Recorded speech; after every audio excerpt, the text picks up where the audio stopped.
Welcome back to another episode of the Mindful Hunter podcast. I'm your host, as always, Jay Nichol, and we're conducting a bit of an experiment on this episode. Typically, when I do these solo cast episodes, I don't bother recording the video, and I just put up a thumbnail on YouTube. But those videos don't tend to do as well on YouTube, and I think it's because, and I'm not sure if you guys were aware of this, but the YouTube algorithm will actually scan through your video and look for the number of cuts or different scenes that are in a video. And the fewer cuts it has, the less it promotes your video. Because of the short attention span most people have, it knows that people are more likely to stay engaged with content that has a lot of cuts and a lot of different scenes.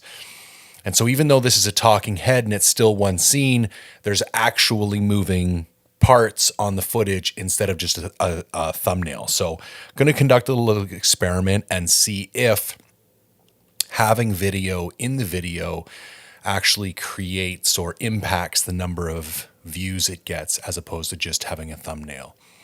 It feels a little bit weird because I'm just sitting here talking to myself and somehow that's more comfortable without the webcam on, but whatever, we'll run the experiment and see how it goes. Next disclaimer. Podcast might get shut down for a few weeks. Essentially, I'm swamped with work. I have the tent review coming up next week, which is crazy. I'm doing a ton of prep to get ready for that.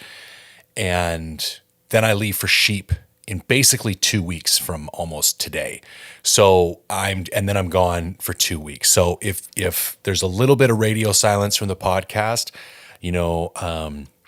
please cut me some slack. The fact of the matter is I just only have so many hours in the day and there's other priorities right now. It kind of sucks because the podcast has really taken off lately. And I know that keeping people's attention and getting regular content out is one of the key drivers of that traffic. So I don't want to lose the momentum that we have. But that being said, and we're going to get into this a little bit later today in the rest of this podcast, I think it's vitally important to choose the things you expend your energy on, because if you place an equal amount of emphasis on everything in your life, you're going to be, pretty average at best at everything that you do, and you're not going to be great at any one thing. So I would prefer to pick a couple of things that I am really good at or where I can really have impact and focus on those. And for right now, that's the sheep hunt and the tent review, because I know those are probably the most important things for my own self and for Mindful Hunter moving forward. So anyways, just wanted to give you a brief heads up about that. So the tent review will be done by the end of the month and the raffle will be live by the end of the month. So keep your eyes out for that. There's going to be a lot of cool tents and it's going to be super good odds, like 1 in 20 odds at maybe a $40 raffle ticket. It's going to work out really well for everybody. And again, just looking to cover costs on this. I'm not making a dime. I'm trying to think if there's anything else going on. I'm not going to get into my own diet and stuff. I might do a whole episode about that next week, about my rebound diet, post-show, and all that kind of stuff. So first, let's dive into what this podcast is actually about. So I would like to think that one of my particularly unique skills, or one of the things that I'm particularly good at, is observing the things that happen to me in my life and then being able to infer those events into the rest of my life so that I don't have to create similar mistakes in different areas of my life. I can one thing can happen over here and be like, okay, that's interesting. So that's how I reacted in that situation. Or when I did X, I got Y. Now I can go over to this other situation and use that information to be more effective. And so I learned a lot, both about myself and my body and the way my mind works from going through this bodybuilding prep. So I thought it would be interesting to take an entire episode and just say, what were the transferable lessons? And maybe specifically try and draw parallels to hunting. Like, how can I use this bodybuilding prep and what I learned about myself from this bodybuilding prep to be a better hunter and also be better at the other things that are important to me in my life, like financial stability, my career, my marriage, my fitness, all that kind of stuff. So that's what we're going to essentially run through today. Now, before we get into that, I want to throw out a concept. So I've had a couple people hit me up because they saw the drastic difference. I ended up losing 63 pounds in 6 months, exactly 26 weeks, from January 1st to July 9th or whatever it was, basically 6 full months. I lost 63 pounds. Went from 271 to 209. 209 was the lightest that I weighed, and that was the morning of the competition. And a couple of people have hit me up, and they've asked if I would be interested in coaching them or helping them with their own fitness and nutritional goals. I do have an extensive background in this. I was a personal trainer for over 5 years. I've taken multiple nutrition programs. I've coached many people, both in the skill components of physical fitness and the actual kind of mental and nutrition-based elements of fitness. But like always, I try to ask myself, what do I think doesn't work with the current system? And what do I think I could do differently that would deliver, disproportionate value? Or what would be my unique differentiator? What would I be able to do? And here's the thing. There was no piece of technical information that allowed me to do what I did that you don't have access to. You can go grab any cookie cutter diet you want off the web and it will work. And here's the caveat, if you adhere to it. And I think the difference and the reason I was able to do what I did is the psychological component. It was the execution of discipline. It was the rigorous commitment, just that next level kind of, ridiculous, obsessive commitment. And I think I can help people with that. I think people are probably selling themselves short and they have a greater ability or likelihood to be successful than they think. I also think part of why I was successful was the social commitment. I posted about it right away. I put up very unflattering pictures of myself right away. Took some flack for it. I don't give a shit. I'm 43 years old. I could really give two fucks what the idiots on Instagram think. But I have good friends on there and I have people who do support me and I do care what they think. And there is social obligation is a form of a commitment device, meaning when you tell a group of people that you're going to do something, you feel more compelled to do it because you don't want to let that group of people down. So when I made that commitment to everybody that I was going to do a bodybuilding show and I was going to show up in shape, it instantly made me more likely, statistically more likely to be successful. And so I think creating a group or community or a cohort element for kind of radical body transformations and radical fitness transformations, this is why the whiteboard in CrossFit works so well as well. And so here's what I would like to offer. And I'm just going to put this idea out there. And if there's enough people who are interested in it, we'll do it. And if there isn't enough people, we won't. I want to find a group of 10 men who are interested, or to put this more specifically, who are dissatisfied with where they're currently at in their physical fitness and in their body composition.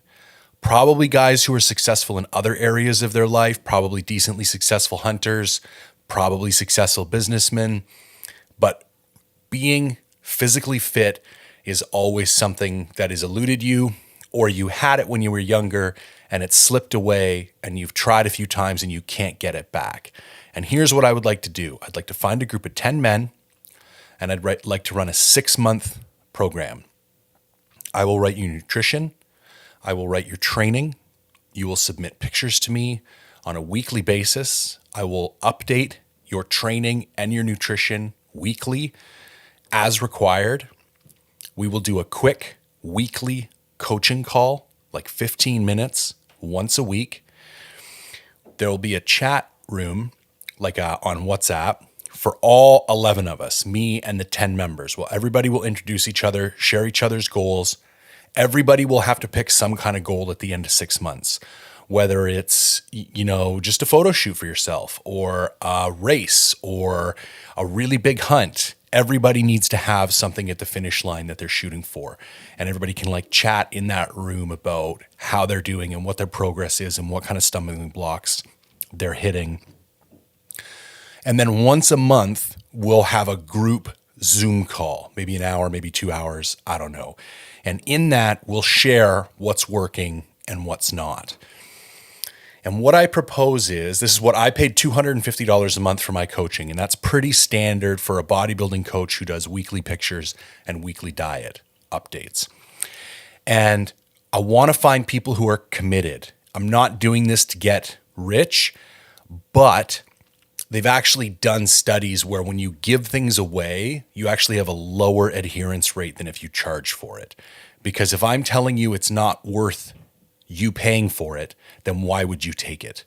You don't see it as valuable, and you're less likely to commit to it than something that you pay for. So the idea is $250 a month, 6 months, commitment, $1,500. And you pay it up front and it's non-refundable. The idea is once you pull the trigger on this thing, you're committed and you're going to see it all the way through to the end. So here's what you're going to do. If something like that sounds interesting to you and that sounds like, you're ready for a change, you saw what I did, you think I can help take you to the next level, send me an email, j@mindfulhunter.com, and just write me a couple sentences about what it is you hope to accomplish and why you think you haven't been able to accomplish it yet. I'm not going to mass market this thing. I'm not looking to, find 100 people. I want 10 legit guys because I want to pilot this and see.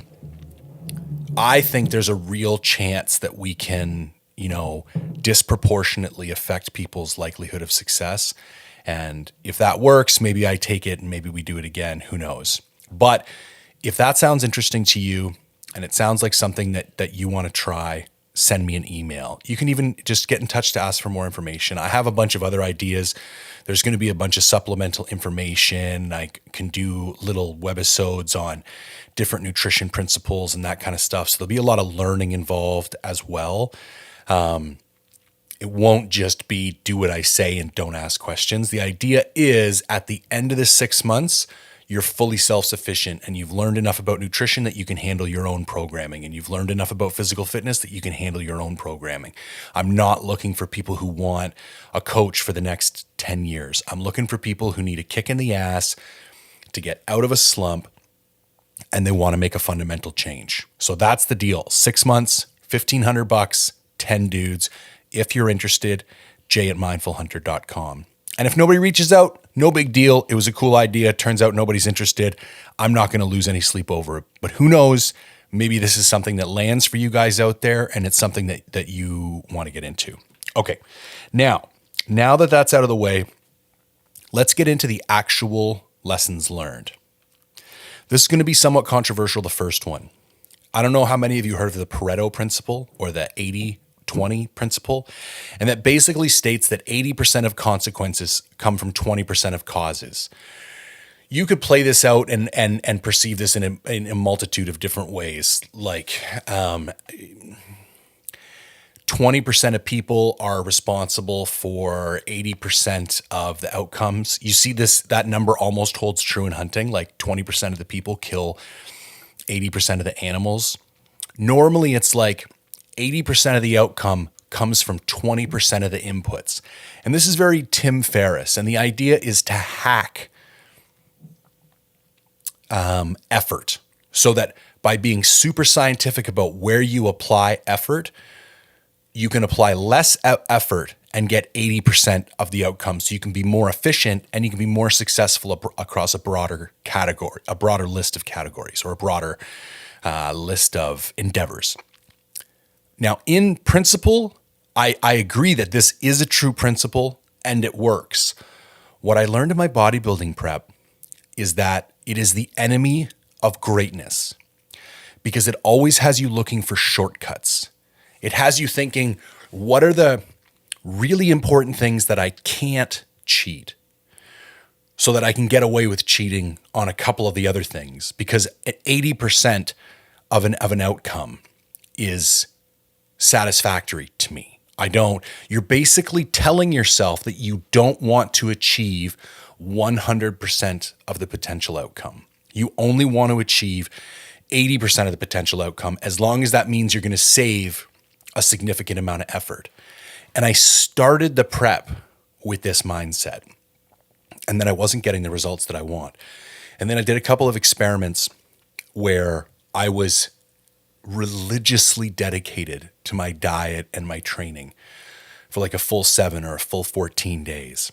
And the amount of change that I experienced in that short period of time in comparison to the weeks where I was like 90% compliant was night and day. Like, this is the part that's blowing my mind, because when it wasn't like I got 10% less benefit by being 10% less compliant.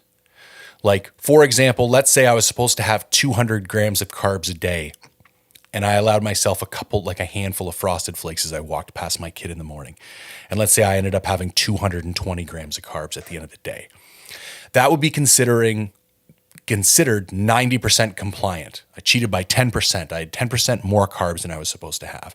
So you would think that would have a 10% impact on your outcome, which would be, pretty minimal, and you wouldn't really notice it. But when you're striving for greatness, when you're trying to be perfect, that 10% is everything. I felt like there was almost a 50% difference between the weeks when I was perfect and the weeks when I was like kind of perfect. It was still incredibly disciplined when you compare it with how a normal person would go throughout their day. But I'll be honest, like, due to life circumstances and running my business and having a kid and being busy, I'd say my perfect weeks to almost perfect weeks were probably 50-50. I bet you half my weeks were perfect over the course of the entire 6 months, and half the weeks I got a little bit sloppy. And I do mean a very little bit. But those little bits added up over the whole prep. And the biggest lesson, the biggest takeaway I will only have perfect weeks next prep. And I know how important that is now, and I thought you could get away with it. And the bottom line is, you can't when you're striving for greatness. If you're striving for slightly above average mediocrity, okay, go ahead. But if you're trying to be perfect and you're trying to, in this particular point, I wanted to be so shredded that literally people would look at me and almost be mildly disgusted. Like, that was how Ian Valliere once said, I want people to look at me and throw up a little bit in their mouth. That's how shredded I wanted to be. And I didn't get there. And that was upsetting. But in hindsight, I know why I didn't get there. Okay, so there's lesson number 1. Embracing the Pareto principle, or embracing the 80-20 principle, is a good way to get an above average result, but it's a shit way to get a great result. Now, I think before I continue on, I should kind of let you know how the show went, because that's going to help shed some light upon why I feel the way I do about certain things. Okay, so show day came, I went. I loved every second of it. I loved the stage time. I loved being backstage with the guys. I loved the posing. I loved the judging. I loved the routines. I liked the pressure. Like, every single part of it, I loved. I loved the peak week. Like, it was amazing. Now, I got 3rd place in Masters Classic and 3rd place in Masters Physique. I could have placed as high as 2nd place in both of those divisions, but it's not because I was robbed or anything remotely like that. It was because I failed to present my physique in the most favorable way. Now, I thought I had practiced sufficiently And I thought my posing was where it needed to be, but it wasn't. And that's just the fact of the matter. And I can see that now in the stage pictures and some of the videos that people took and sent to me. And this goes back to this 80-20 thing. It was okay. It was slightly above average, but it wasn't great. And because I wasn't able to get my physique to that insanely shredded place, and I was neck and neck with a couple other dudes, if my posing had have been better, I think I would have been able to pull ahead. And see, this is the thing. I'm looking for areas where my actions can have an impact on the outcome. For me to just say I should have beat those other guys, or I looked better and the judges just didn't notice, that's me not taking responsibility for the outcome, or more specifically for the input that created the outcome. And so something like the posing is like, these are the little nuggets that I'm trying to find, that like, what can I do differently that will create a different result next time? What can I take responsibility for? And this is why, and I'll get into this later, I think it's important to embrace failure, because failure gives us the list of what we need to work on in order to be successful. So I am 100% doing a show next year. And the reason is, and my wife's already been told, and she's very supportive of it, kind of surprisingly, kind of not surprisingly, I don't feel like I reached my potential. I know I'm never going to be a pro, and I'm not a great genetic freak or anything like that, but I know that within my own physical limitations, there's more than I was able to express. And I learned enough this time that I think one more big off season and another chance on stage, I can do significantly better. So the plan is to come off for a 2 to 3 month health phase, do another 3 to 4 month off season, and then come back for a 4 to 5 month prep. So as I talk about some of the learnings, that's how you're going to see it integrate moving forward. Okay, so we already talked about the 80-20 principle. Now let's talk. Okay, here's the note I said to myself. I looked like shit for 3 years and I was perceived as weak-willed. So in order for me to get as big as I did, or to put on as much muscle as I did, I kind of had to look like a fat piece of shit for 3 years. I kind of had to look like somebody who didn't care about themselves, because I wasn't muscly enough to look like a bodybuilder in an off season. I just looked like a really big chubby guy, 270 pounds. I look back at some of my YouTube videos and I'm just like, oh my God, like this giant moon face. And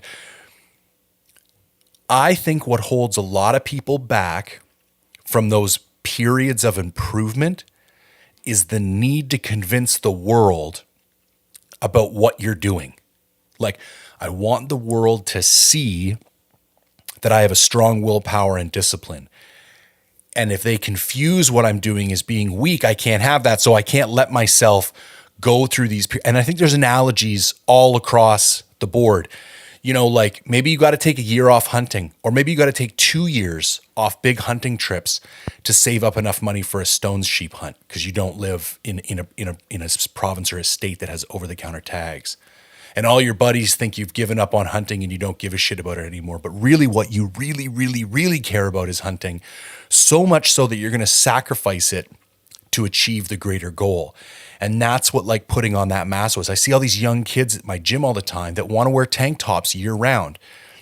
They're never willing to put on significant size. They're never willing to push themselves outside their comfort zone because they're afraid of what people will think. And so I had to allow for the fact that everybody was going to think that I was weak and fat and sloppy, because I knew I was focused and I was going to achieve my goal, and I didn't give a shit what anybody else thought. And I think that can be applied rigorously to other elements in our life. Like we need to care far more about the actual outcome than about what people think about what we're doing. So that's the next kind of lesson. Next note. It's impossible to be your best first time at anything. And I'll take that back a little bit. It's not impossible, but it's highly improbable. And let me start with a hunting analogy. I like to hunt new places because I like the adventure, I like the challenge. But it's really difficult to be successful the first time you go to a new place because you've never seen it before. And I think you need to be able to visualize what success looks like in order to really have a high likelihood of success. And if you've never been to a place, how are you supposed to visualize it? How are you supposed to see that in your mind? And it was the same thing with a bodybuilding show or running a marathon or any type of endeavor that you've never done before. I think you need to do it at least once just to get the sensations and to know what it feels like. And for me, it was like seeing what the other competitors would be like, oh, okay, this is what competition looks like at this. And oh, this is what the posing routines look like. And oh, okay, they call us up here and then they go there. Like I have a mental image now of what that process looks like so I can focus on it and I can drill it again and again and again. And I think that happens with hunting too. And it's more like once you've been in multiple bugling situations with elk, you can start to see how they're going to play out in your mind. And then when things change and they're different, you have a greater ability to adapt. So intuition is actually just pattern recognition. But with a small exposure to a set of circumstances, you've witnessed a small number of patterns or a small number of events. So putting together that there are no patterns yet. So you don't have any intuition. You haven't developed any intuition. But once you go through things a number of times again and again and again, you start to see the patterns, your intuition increases, and your ability to adapt on the fly increases.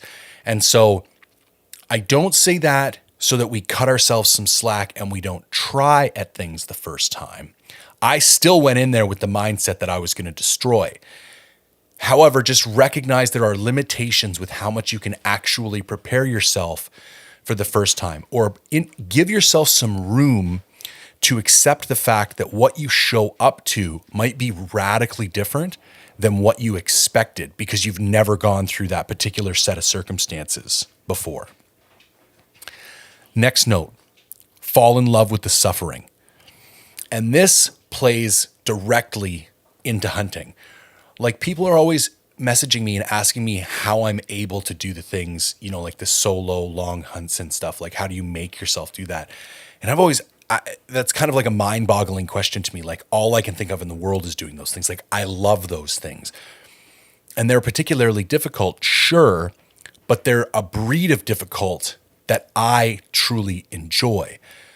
And about halfway through the diet, when shit started getting like really full on and you're feeling like sucked down and kind of emaciated in the whole 9 yards, like it's starting to get pretty crazy, I started to fall in love with that process. Like I liked being hungry and I was craving that empty, sunken in feeling. And I think if there's something hard that you're doing, you need to find a way to turn it into like this kind of weird, perverse pleasure. Like you need to enjoy it. Because if you're just forcing yourself to go through it, you might be able to white knuckle through it, but the level of performance or the level of adherence you're going to have is going to be nowhere near that than if you were like dedicated and you embraced it and you enjoyed it and you were looking forward to it. So you got to figure out a way to fall in love with the suffering, whatever endeavor it is that you've decided to take on. Okay, the next one is about being grumpy on diet. And I think the same thing happens when we get close to a hunt or even when we're on a hunt.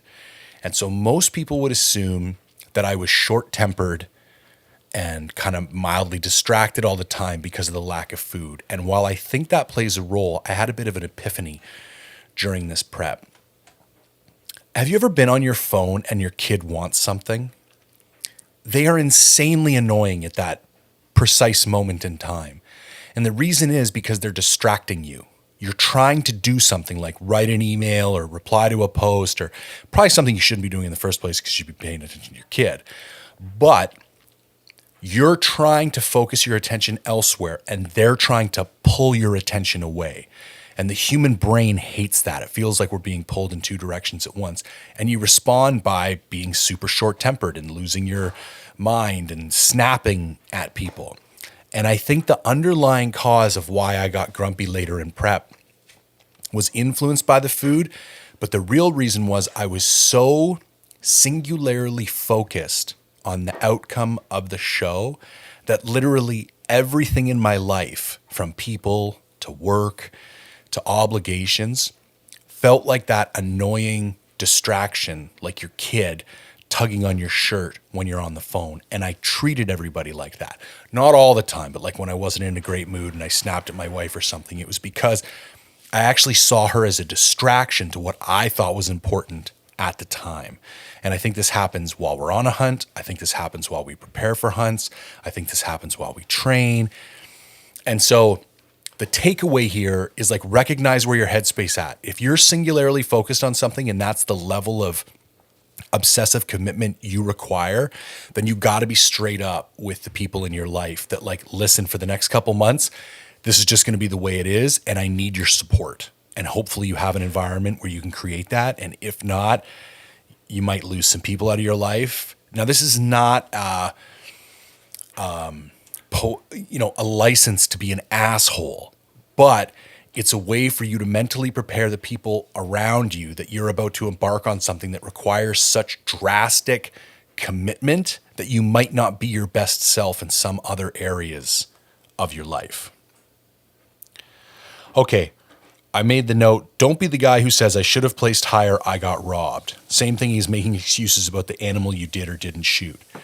So you'll notice I said I could have placed higher, but it was because of my own lack of preparation. Like I didn't do the things I needed to do, and that resulted in my poorer placement than it could have been.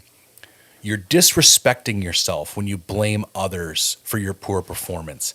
And I think this happens when you make excuses on a hunt, like, I shot this guy, he'll do, I guess. It's not really the animal I wanted, but I didn't see anything else. And it's like, just stop with that bullshit.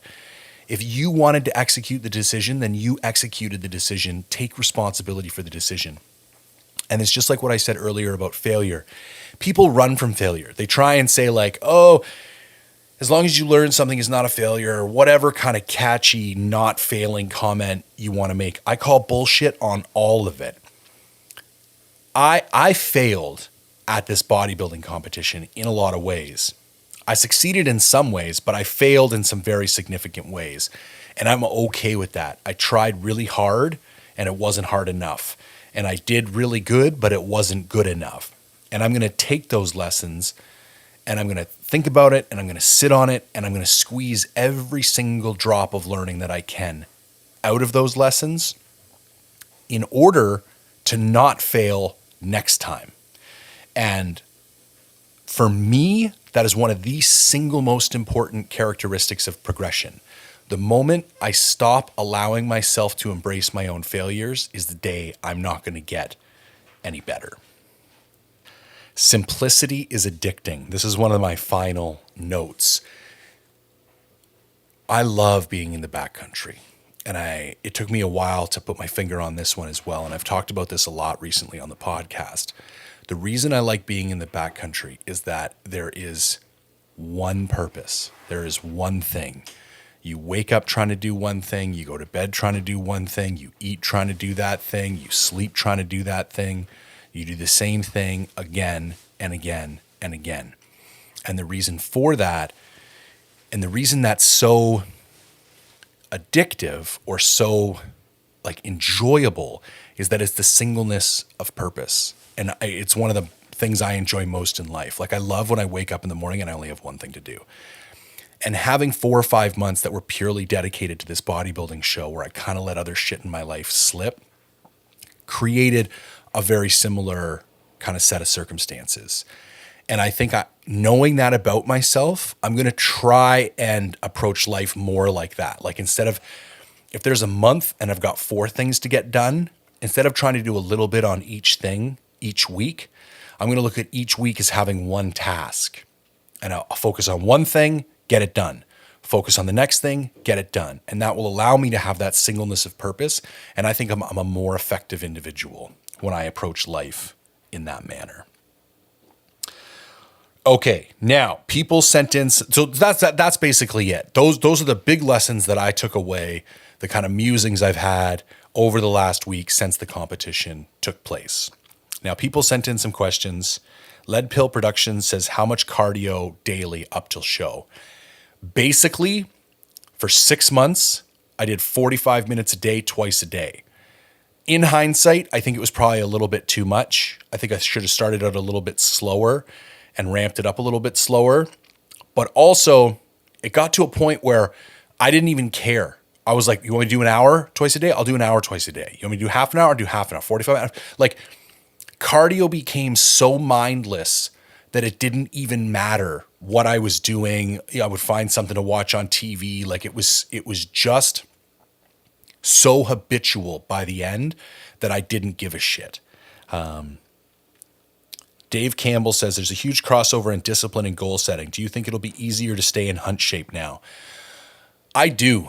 I'm terrified of getting fat because I feel so good right now. And I don't mind to put back on some weight. In fact, I'm actively trying to put on weight right now. I'd like to put on 10, 15 pounds over stage weight. I'd like to hit my sheep hunt at 225 just because I know it's going to be extremely grueling and I'm going to lose a bunch of weight. And I'd rather show up a little bit heavy and come home a little bit light than show up light and come home, looking emaciated. So I do think, maintenance in general is much easier than progression. So I'm going to be keeping a very close eye on things. And that's the other reason why I like the idea of having a show scheduled a year from now, because I don't want to have another prep where I start at 270 pounds. I want to start my next one at like maybe 245, maybe 250 if I can like really put on some like legitimate lean tissue over the off season. Lander says, does your wife still like you? Bro, I'm not sure if she liked me in the first place. So however she felt about me before is still how she felt about me. Angelo says, I always wondered if learning poses is through correct reps or study and imitation. So I'm going to go in a slightly different angle here. Practice doesn't make perfect. Perfect practice makes perfect. I realized after the first 4 months I'd been practicing in front of a mirror, and then I was in a situation where I couldn't look at myself when I posed, and my posing went to shit. And it hit me like a brick wall that there's no mirrors on stage, and that you need to be perfect at your posing when you can't see yourself pose. And the only way to do that is to pose without a mirror. But then it's like, well, then how do you know if you're posing perfect if you can't see yourself? And so the solution I came up with was to record myself on video camera. So I'd set up my iPhone, I'd run through my poses, and then I'd watch the iPhone. And I'd do that a number of times so that it wasn't just like one lucky instance. I'd do 3 or 4 rounds. And then on average, how was I doing each of the poses? 75% of the poses I learned very fast. My lat related poses, my front lat spread, my rear lat spread, and my front and rear quarter turns are garbage.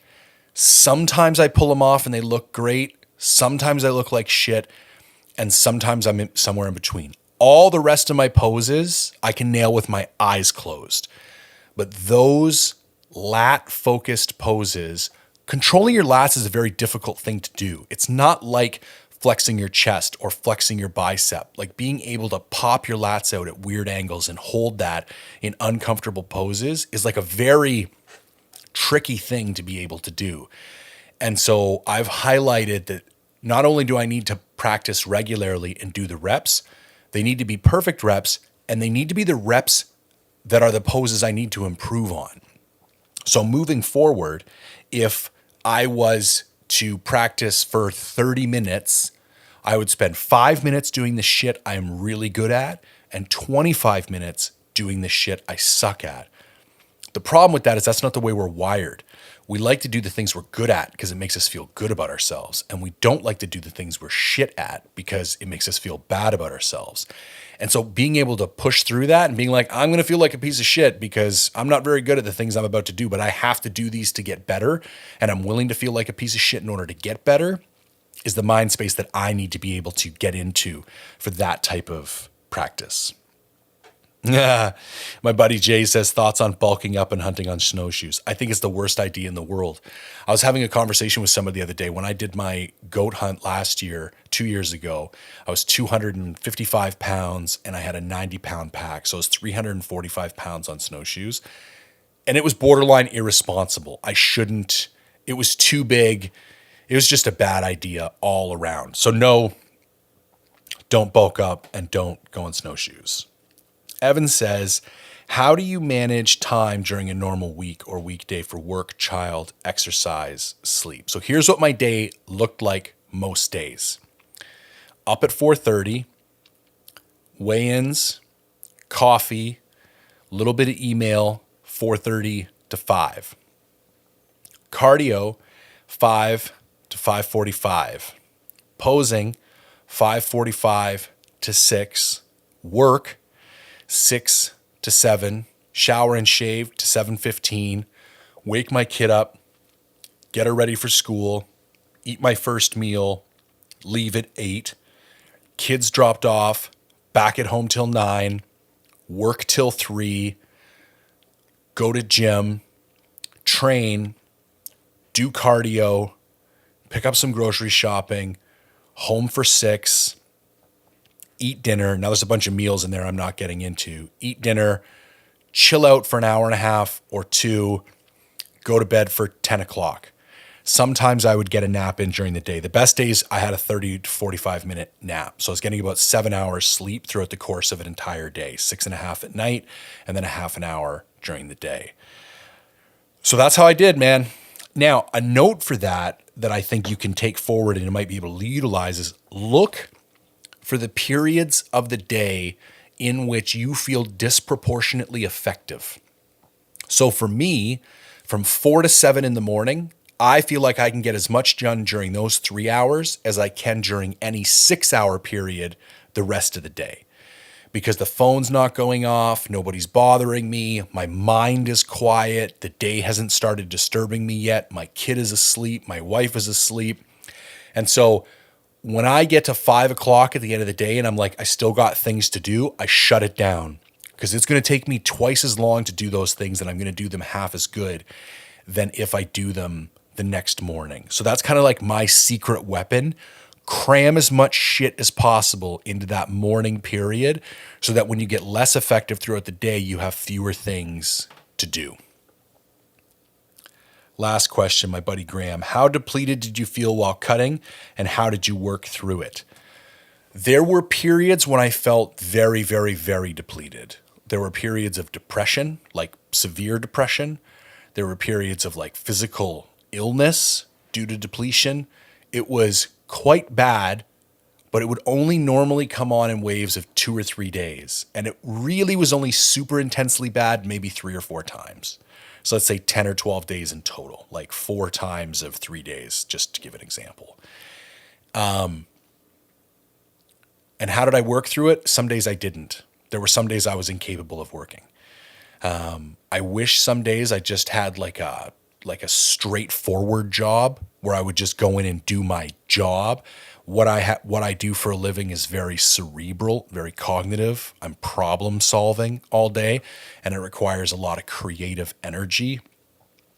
And if you don't have like full capacity of your kind of mental processes, it's like, yeah, man, there was days where I'd sit in front of the computer for an hour. I'm like, I don't have it today. And I would just go pass out on the couch for an hour because I couldn't pull myself into it. Now, luckily, I'm at an age and place in life, and work was at a place where like the odd day here or there, I'd be able to catch up the next day or work twice as hard the next morning or wake up an hour early. Like I was able to keep it together, but it's also because I have a lot of freedom in my life.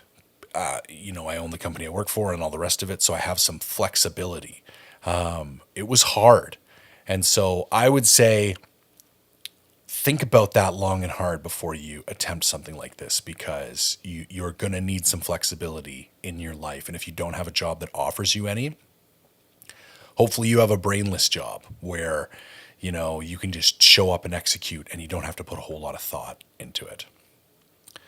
All right. I hope that was beneficial for everybody. I found the process beneficial, and maybe that's the one last takeaway I would share is that anytime you go through big events in life, whether they're big hunts, big relationship things, big work things, take some time afterwards and reflect back on it and see what types of learnings you can pull out of it. Make little notes.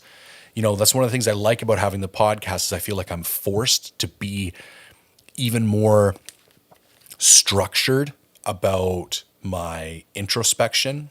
So yeah, there you have it. If you want any clarification or you want to get in touch, feel free, jay@mindfulhunter.com. If you're interested in the Radical Body Transformation Project, shoot me an email. If you want to support the podcast directly, mindfulhunter.com/shop. And if you could take a moment, comment, like, share, subscribe, anything to help boost, the plays of the podcast, I would greatly appreciate it. And until next time, thanks for tuning in.